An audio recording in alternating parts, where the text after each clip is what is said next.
første, vi har lavet, det er, at vi i bestyrelsen har arbejdet lidt med nogle værdier. Vi har i 11 år nu været en del af fodbolden i Esbjerg, og for mange af os har værdierne været klare, men der er ingen tvivl om, at der er kommet nye folk til i klubben, som måske ikke helt kender vores værdier og ved, hvad det er, vi står for, og hvad det er, vi gerne vil stå for. Derfor har vi lavet en lille proces i bestyrelsen, hvor vi blandt andet har skrevet vores værdier ned, og som I kan se oppe bag mig, så har vi 5 værdisætninger, som vi mener står for klubben. Vi udvikler venskaber, vi har plads til alle, vi udviser engagement og glæde, vi udviser fair play, og vi er en klub i udvikling. De her 5 værdisætninger vil mange af de ting, som i fremtiden vil ske i FC King George, de vil være præget af de her 5 værdisætninger, og vi vil prøve, at klubben bliver gennemsyret af de her værdier. Vores værdier skal vi selvfølgelig have ud til vores medlemmer og til vores omverden, så folk de ved, hvad det er, vi står for, og hvad det er, vi gerne vil som klub.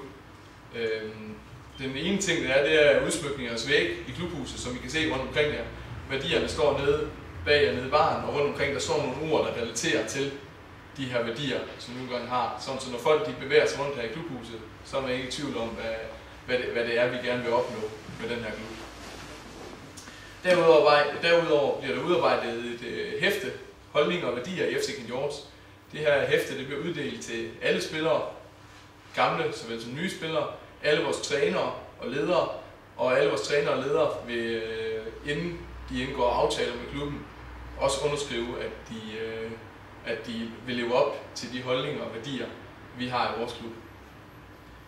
Derudover så vil der være en synlighed af vores værdier på hjemmesiden, det vil sige, at man derinde kan se det meget mere synligt, end vi kan nu, hvad det egentlig er, vi står for som klub. Der vil blive lavet en ny rekrutteringskampagne. Nogle af jer kender de plakater, vi før har haft rundt på uddannelsesstederne i byen. De plakater vil blive lavet om, og her vil det også fremgå af, hvad det er, vi står for som klub, så når der kommer nye medlemmer til, jamen så er man ikke i tvivl om, hvad det er, vi står for som klub. Vores næste klubblad, som også bliver udgivet, vil også omhandle emnet, og der vil være nogle forskellige historier i, for hvordan vi har efterlevet de her værdier. Udover det, så vil der, når vores opvisningsbane i Veltofte bliver lavet færdig, så vil der være bandreklamer på den opvisningsbane, hvor man også kan se, hvad det er. Og derfor vil alle i omkring klubben, skulle der ikke være nogen, der er i tvivl om, hvad det er, FC King George står for, og hvad det er, vi gerne vil opnå som klub og tilbyde vores medlemmer.